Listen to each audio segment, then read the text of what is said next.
সাংবাদিক ইলিয়াস হোসেন ওনারা প্রবাসে বসে আমাদেরকে যেভাবে উৎসাহ উদ্দীপনা এবং অনুপ্রেরণা জুগিয়েছেন তা নিঃসন্দেহে ২৪-এর গণ অভ্যুত্থানের প্রেক্ষাপট রচনার একটি গুরুত্বপূর্ণ অংশ হিসেবে তারা চিরকাল এই ইতিহাসে লেখা হয়ে থাকবে, এটি আমি বিশ্বাস করি। পাশাপাশি সাংবাদিক ইলিয়াস হোসেন ওনার যে গুরুত্বপূর্ণ ভূমিকা এবং অবদান বিভিন্ন ঐতিহাসিক যে দলিলপত্র এগুলো রিসার্চ করার মাধ্যমে বিভিন্ন সময় তিনি যে ধরনের তথ্য আমাদের সামনে জাতির সামনে নিয়ে এসেছেন সেটিও কিন্তু এই আন্দোলনকে রচনা করার জন্য একটি গুরুত্বপূর্ণ ভূমিকা রেখেছে। তারই উদ্যোগে তারই প্রতিষ্ঠান আজকে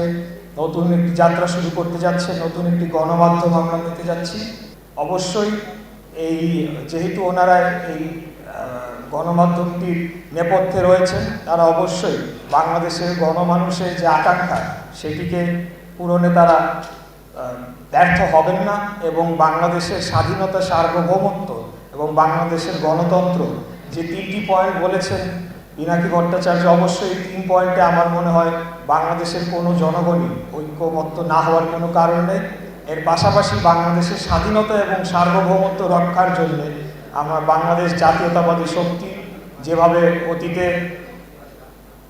রাজপথে সক্রিয় ছিলাম এবং মিডিয়ার পাশেও আমরা থাকার চেষ্টা করেছি, একইভাবে আমরা বাংলা এডিশনের পাশেও